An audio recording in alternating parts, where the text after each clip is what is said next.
Polls have closed in Mexico in an election which is almost certain to see the country's first female president elected.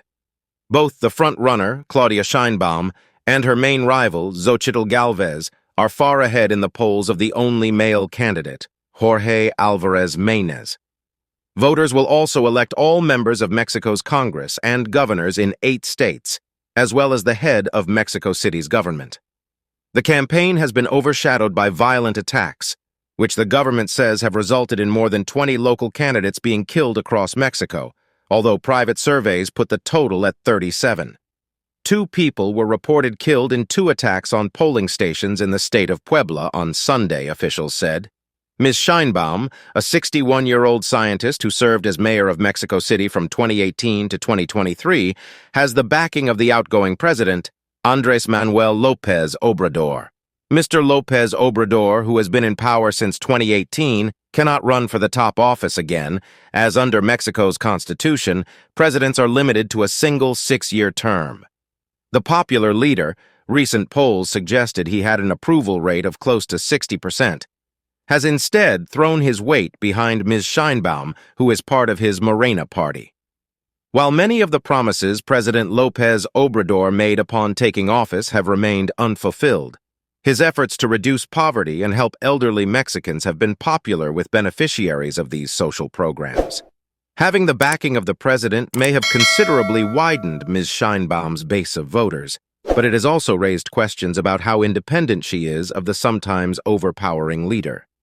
Ms. Sheinbaum has stressed that she is very much her own woman, while at the same time promising to continue building on what she says are Mr. López Obrador's many achievements. Their party, Morena, boasts about how millions of Mexicans have been lifted out of poverty during the past 6 years. Morena says the number of people living in poverty is dwindling thanks to its policies, such as more than doubling the minimum wage. But economists have pointed out that there are also other factors at play, such as a rise in remittances being sent by Mexicans living abroad to their friends and family at home. Taking on Ms. Sheinbaum at the polls is Senator and businesswoman Xóchitl Gálvez. Ms. Gálvez, 61, was chosen by a broad coalition of parties who share a desire to put an end to the rule of the Morena party. She and the Strength and Heart for Mexico coalition she is running for have been critical of the rise in violence the country has experienced in the run-up to the election. Speaking at her closing rally, she told Mexicans that if they voted for her, they would have the bravest president, a president who does confront crime.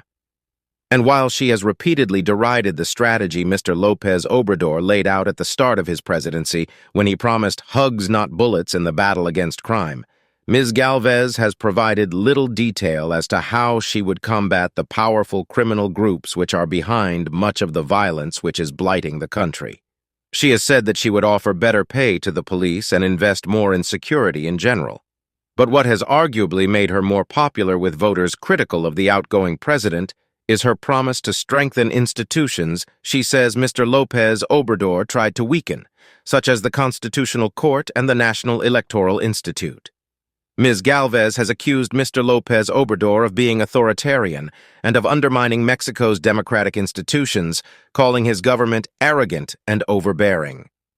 Polls close at 1 o'clock BST, 18 o'clock local time, and the winning candidate will take office at the end of September. Kindly like, subscribe, and share your thoughts in the comments section.